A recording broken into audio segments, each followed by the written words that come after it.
Good morning, everyone. We are about to join Leo Robitschek. He is in London, so I thank him for adjusting his schedule to meet ours. And this Friday, I'm going to be talking with Stefan Heppelman in his vineyard in Fronton in southwest France. So I'm getting back to the vineyard chats then. And there's Leo.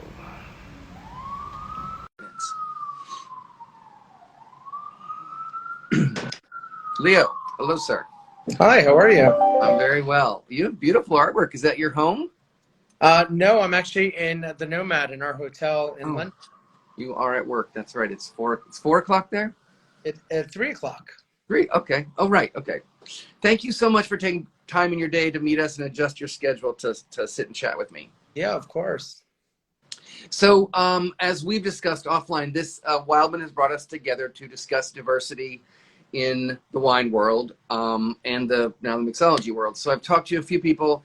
We did a couple of Juneteenth discussions with a winemaker and with a sommelier here. I've done some pride chats with wine people, and now to branch out and talk about mixology people, and who better to discuss the mixology world than you.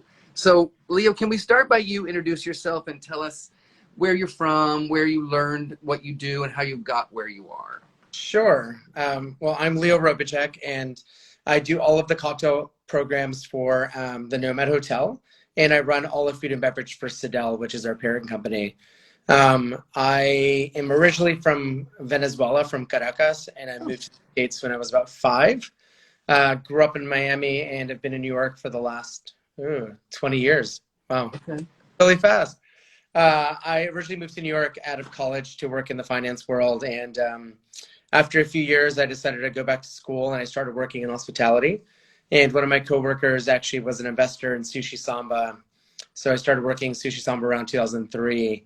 And, I sort of never looked back from there. We had to take these mandatory sake, wine, and beer classes. And where most people were really annoyed by them, I secretly loved them. And that sort of brought me into the beverage world. From there, I worked in a few other places, ended up at 11 Madison Park in 2005. I think I was just in the right place in the right time. Nobody was really doing the beverage program there. And I got the opportunity just to start doing cocktails there while nobody was paying attention. One thing led to another, and a lot of changes happened at 11 Madison Park in that time. And we started getting a bit of recognition. And then we got the opportunity to work with Andrew Zobler of Sidel to create what is the Nomad. And I helped design and develop it, and obviously created the bar program there. And since then, we've opened LA, Las Vegas, and as of 3 weeks ago, London, which has been really exciting. Wow. And how has all of this, what did you do during the quarantine? Where were you, and how did that all affect you? Yeah, well, the quarantine, like everyone else in our industry, really sucked. Not that people in our industry sucked, the quarantine sucked, but it definitely affected us in a really negative way.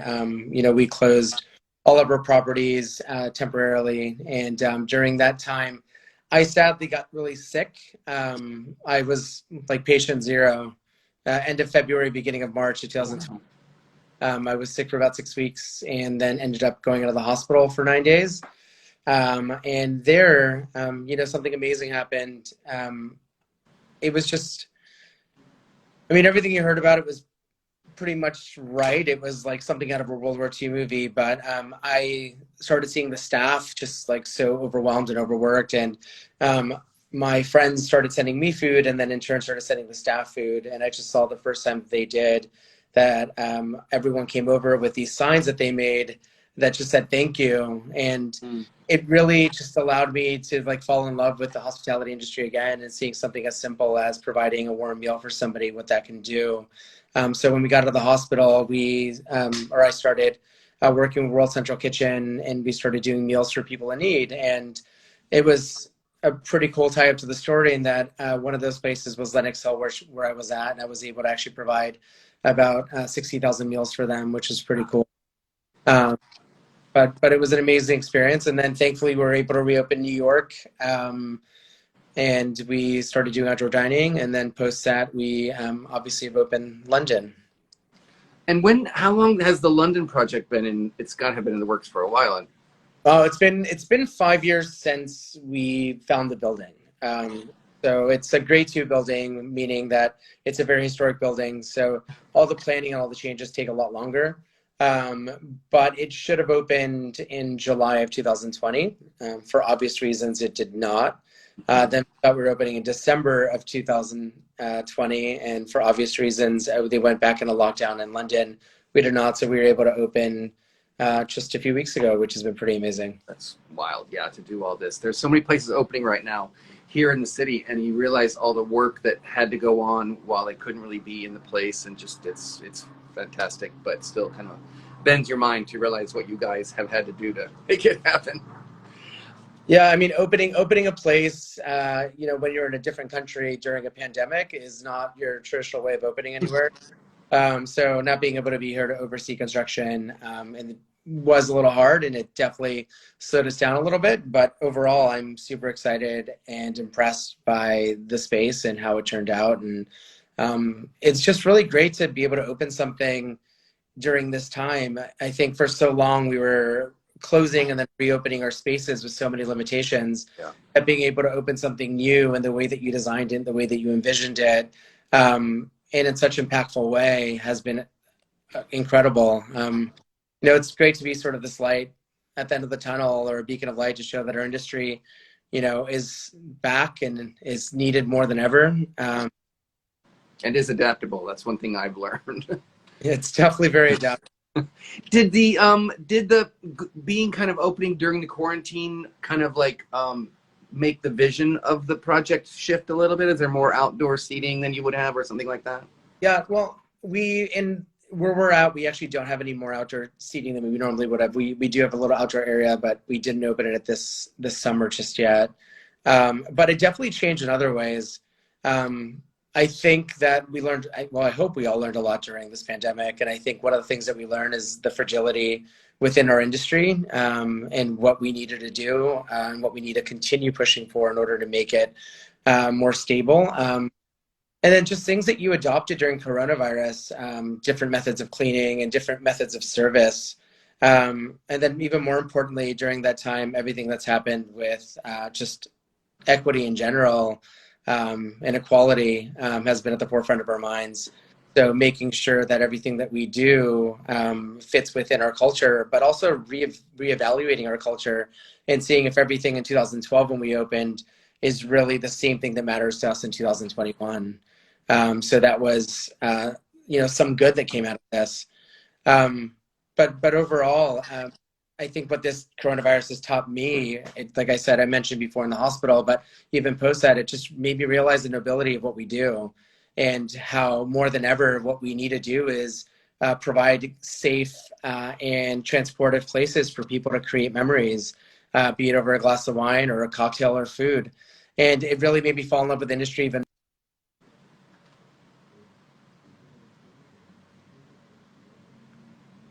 I just lost your audio for a second. I don't know what happened. Maybe you were getting a phone call. Got a phone call. Are you back? I can't hear. I don't know what happened. Did you get a phone call maybe? Sometimes that. Can you hear me okay? I don't know. I'm assuming you can hear me. I can't hear you, Leo. No, okay. I'm gonna kick you out and come back, okay? Yeah, there we go. He'll be back. Sorry, everybody. This is what happens when you talk overseas via data. Oh, hi, Inés. From Pomerol. Hi, Marquita. There he is.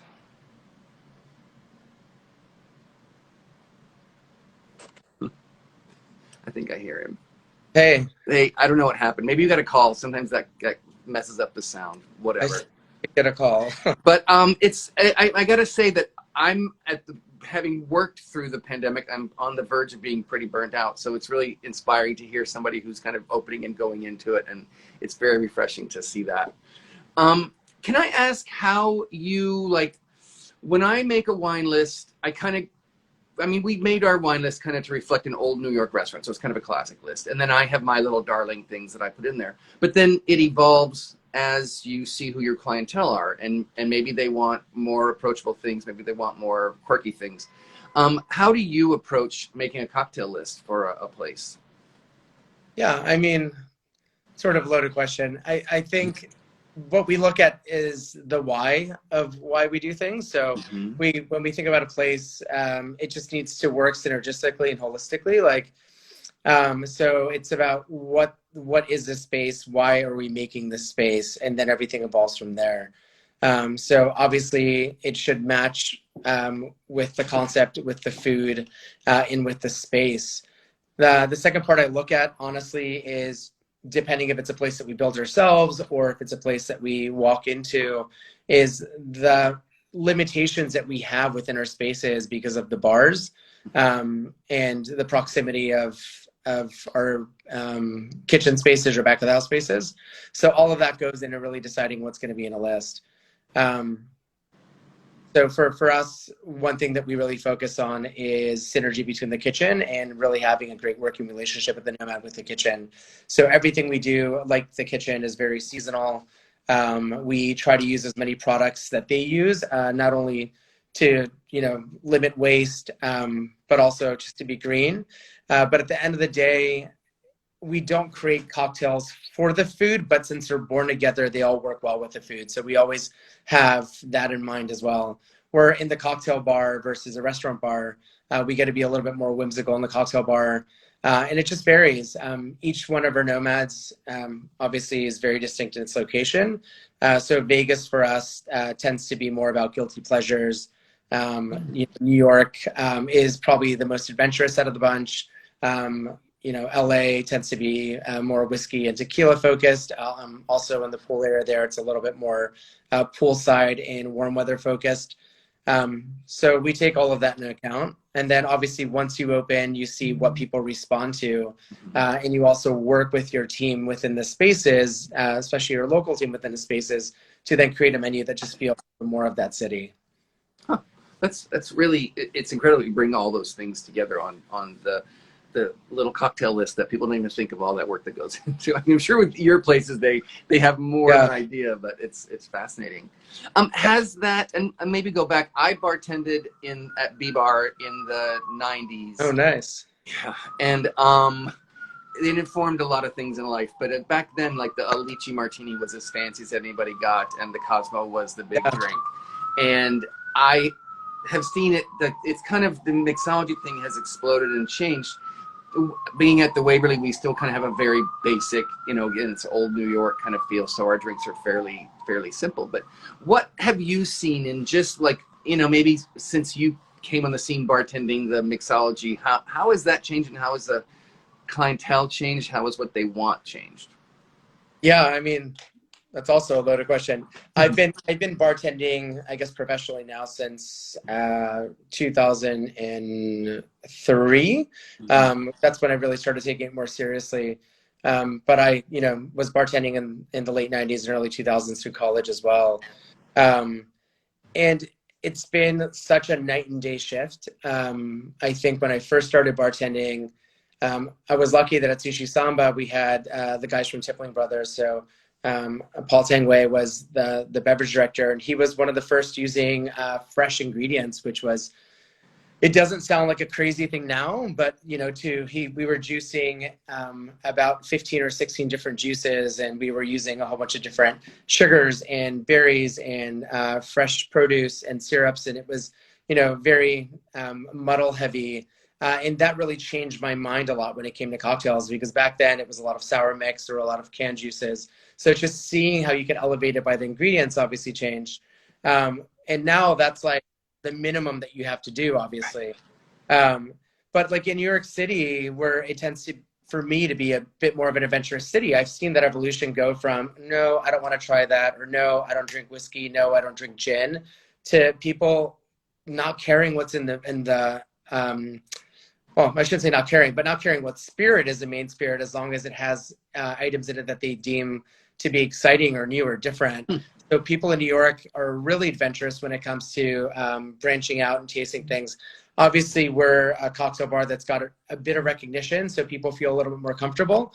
But even just the basics that people order off the bat when they come to a bar has changed. Before, I think you get at the most a Manhattan or a martini. You would get maybe margaritas or Cosmos. Now, people are ordering bamboos. People are ordering old fashions, Oaxacan old fashions. So the knowledge level of our guest has definitely changed. And it's always interesting to go into new cities and see what people drink. London has been really interesting to me because obviously gin is way more consumed here than vodka or whiskey back home. But people here definitely, are pretty adventurous in the cocktail front as well. Vegas, people stick more to the things that they know in the beginning, but can go to the venture side. And where LA, people, consumed a lot more whiskey than I was assuming. Oh. But it's interesting to see the drinking habits, how they do evolve. And, a lot of people in the media would call them trends. And I've lived through a lot of these trends that I don't really call them trends. I just think that they're new additions to the world of the cocktail world, or re-additions to the world. So, you're seeing tiki still being consumed a lot. What's really popular right now is low ABV cocktails. And those are even different categories. So people are drinking cocktails based out of vermouth or sherry, or de Charente now, which you would never see before. Vermouth used to be a bad word when I started bartending. And now it's, in the base of a lot of our cocktails. You mentioned it, low ABV. It almost seems like you have to have an option or two of even us to have a non-alcoholic cocktail, because a lot of people just don't drink for one reason or another. Yeah, I mean, we've always done a non-alcoholic cocktail on our menu since I started at 11 Madison Park in 2005. We have a section of non-alcoholic cocktails. And yeah, they've definitely become more popular, and not even through just people that don't consume alcohol. Some people just decide that, for whatever reason, maybe it's, a school night that they don't want to consume any alcohol. Maybe it's for religious reasons or medical, but they want to have something that's interesting and that is, fun and exciting with their meal versus just your traditional, soft drink or juice. It's actually interesting in London, there is a huge, there's a lot of people that drink, but there's even more people here that don't consume alcohol for whatever reason. So it's been a lot of fun creating non-alcoholic. That's cool. I am always impressed of the thought that goes into those, and they're almost harder to make because you have more options in a way, but you still want that flavor and that complexity. Yeah, they're significantly harder to make because if you think about it, already creating a cocktail isn't the easiest thing, and you have to think about your base spirit. But when you think about making a cocktail, you think about sugar versus citrus balance, you think about texture, you think about ABV. And when you're doing a non-alcoholic cocktail, you obviously don't have the ABV, and texture is harder to come by. Hello? Sorry, did I lose? That's a good point. I can see, you're good. No, I got you. You're still good. Oh, perfect. So I want to switch a little bit. So, go ahead.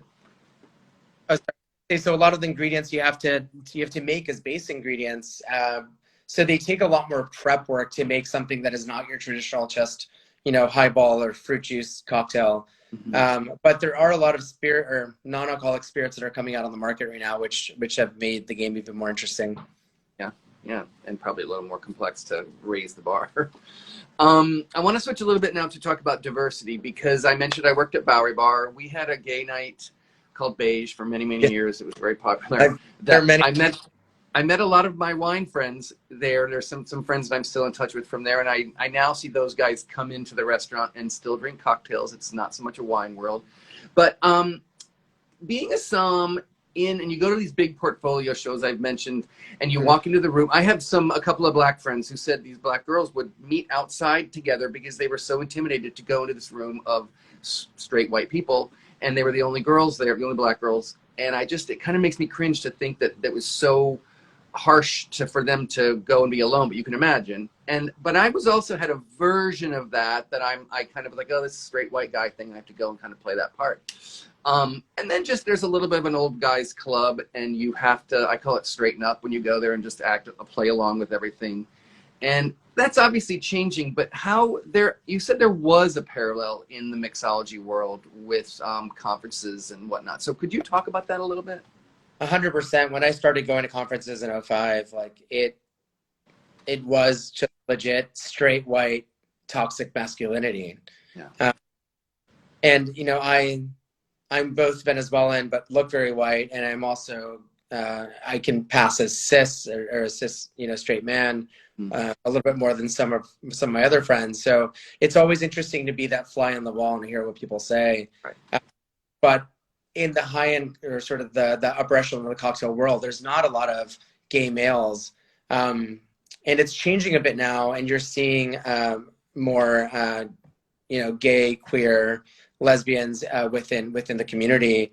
But for a long time, it wasn't. You know, there were some like Julie Reiners of the world that, you know, sort of fought the fight before me, but it's always been a very straight, white, male-dominated world, and it's changing quite a bit. And there's some good reasons why it's changing, but it's still not changing fast enough for me per se. You know, I think anytime that there's alcohol involved, and there's a lot of similar people involved, it brings out interesting sides of people. So it definitely, you feel like a fish out of water sometimes. Yeah. But one of my friends, Cooper Cheatham, actually started something a few years ago called Glass. And it's an organization that would just bring people together that enjoyed cocktails. And it wasn't only limited to the cocktails, but it was anyone in the beverage world that was gay, lesbian, transgender, or queer. And it started really small, and throughout all the years, he would host parties at a lot of these big cocktail conventions, and it was open to all. It was open to straight people as well. But it actually allowed a lot of bartenders that were part of the gay community that never worked in a high-end cocktail bar or didn't know how to get their foot into a craft cocktail bar and always worked at a gay bar. It allowed them to get access to craft cocktail bartenders. And then what you started seeing was in some of their bars, they started making better cocktails. And then some of them started coming over to the craft cocktail world, which is really cool to see. Actually, one of my old bartenders, Sean Dunn, got a job on Fire Island for a year, and they let him open in the Pines, a little craft cocktail bar for one season. And he, you know, would make his syrups and his fresh ingredients, and it was cool to see that. But still, overwhelmingly, I would say we're a very, very, very small minority of the industry. Well, you kind of touched on this, but I want to explore a little bit more. Like, I very clearly remember in like the 90s, as I was leaving Miami, there, gay bars had blacked out windows, and you kind of was very discreet entrance. And then I very clearly remember when G opened on 19th Street, it was this big open window. It wasn't a bar that you had to hide or be ashamed and go into. Yeah. And there's that change, but there's also, we went to gay bars as a safe space. And so cocktails became part of our culture. It was more often than not vodka cranberries, and Cosmos was as fancy as you got. And like I was saying, now I see those guys who came to Beige, and they still are in cocktail culture. They're just basically getting martinis, and they might get a bottle of wine and say, no, I mean, that's my job, but it's mostly cocktails. Do you see the gay culture progressing? Are they still sticking to martinis, or are they being adventurous? I mean, I guess when they come to your restaurant, they're already adventurous, but do you see the gay community evolving in what they drink, or is it still kind of gay bar culture is controlling all that? You know, I definitely think that evolution has happened, just, you know, not even gay or straight, just in the millennial and older demographic. I think that social media and restaurants starting to make better cocktails have allowed people to expand their horizons. I can only really speak for major cities, which, you know, New York, London, and LA, where I've spent most of my time. But I've definitely seen a huge shift in what people drink. It's funny because being a single gay man, I tend to go to cocktail bars for my date spots. And every time I go, I notice that there's more, especially in New York, that there's more and more gay guys at these craft cocktail bars. So I would say definitely yes, what they're drinking is changing. You know, it was very much a vodka soda type of crowd before, and you know, most of my my gay friends drink whiskey now, which is really interesting to see. Yeah, that's cool. We're getting close to the half hour, and I don't want to keep you very much longer because I know that you are at work. What does Pride mean to you? Is it a celebration or a protest? Because it came out of a protest, and now it's celebrating, but it also is like you have to celebrate because there were some times that were not great to go through. So how do you feel about Pride? Yeah, I think it's a combination of both. You know, I think it's still very much needed because obviously equality is needed. I mean, as we saw this year more than ever, some of our rights have gone the other way. But I think it's bringing together both a celebration of expression of equality, of love, of acceptance, and also making other people aware, or making everyone aware, that these issues still exist, and that it's still needed for obvious reasons. So I mean, it's amazing to see every year in New York City. I attend Pride, and it's amazing to see how it grows and grows and grows every year, and how many more families are coming to Pride. But obviously, there's still a lot of work to be done. Very much so. I agree. I have mixed feelings about the parade because I'm a little agoraphobic, and so I don't enjoy that. But I always say I'm really glad there's people out there doing that, so that people can feel okay, even if they're not able to come if they grow up some small town, they can't come here, but they can see that there's people like them, and that it gives people hope. I hope. I want to just say again that Frederick Wildman has brought us together to talk about this, and these are two of their wines. I interviewed the Chateau Fusé people and the Marchese di Barolo people on a different series, a Vineyard Chat series. And the connection you and I have is with Tim Master and Chartreuse. What do you do with Chartreuse, and why is it so popular lately with mixologists? Yeah, you know, Chartreuse is an amazing product. It's been made for years by monks in Grenoble and in the Chartreuse Mountains. And it's a very unique product because it is a base product that is also a liqueur, that is also an herbal product. So it's infused with over 125 different roots, herbs, and spices. It is a little higher in alcohol. It's 110% or 110 proof. Sorry, and it does have higher sugar content. So you can use it as a base ingredient within a cocktail, or you can use it as a modifier. The most famous cocktail probably with Chartreuse is The Last Word. But I love to drink a tiki version of a cocktail called a Chartreuse Swizzle, which is like chartreuse, pineapple, fresh mint lime, vanilla. But it's a really fantastic spirit. It's great to sip on its own as well. But yeah, it's delicious, and I recommend everyone go out and get a bottle or three. Exactly. I still have a minute, so I'm going to ask you about your aesthetic, because all of the things that you make are beautiful. Yeah. On top of tasting good. And is that just a special skill that you have an artistic bent, or did you learn how? Because chefs always say, eat with your eyes, you have to have height, you have to have crunch, all that.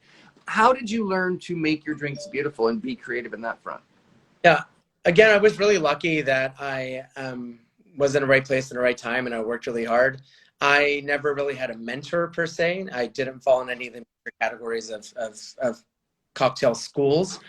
So I read books and really was inspired by our chefs, and our chef back then being Daniel Hume, or a pastry chefs. And I just have always loved aesthetics, food, beverages of all sorts. And, you know, when we think about cocktails, it's the same way that we think about dishes. It's not only about the flavor, it's about the flavor, the texture, the balance, the aromatics, and the visual aspect of a cocktail as well. So for me, it's about telling a story in the glass, and that story could be because there's absolutely nothing else in the glass besides those spirits, and those spirits are so diverse and work well together that they tell a story as you drink it. And sometimes it's more of a visual story that is enhanced with the flavor of that cocktail as well. So we pay attention to all facets of the cocktail.